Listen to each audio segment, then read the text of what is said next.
My book is called Remaking Black Power, How Black Women Transformed an Era, and it is a book that looks at the intellectual, social, and cultural engagement of Black women during the Black Power movement, broadly conceived, so from the 1940s through the 1980s. And a couple of essential goals of the book is to familiarize people with Black women activists beyond some of the ones that they may know, such as Angela Davis or Kathleen Neal Cleaver or Assata Shakur. But also to challenge the idea that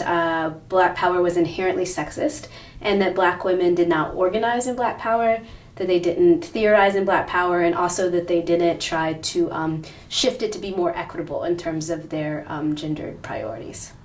So today I'm going to talk about a chapter from the book, particularly on the Black Panther Party. So most people know the Black Panthers from their outfits, maybe their black beret and black leather jacket, or maybe their politics, but most people don't know a lot about the women in the organization or the gender politics of the organization.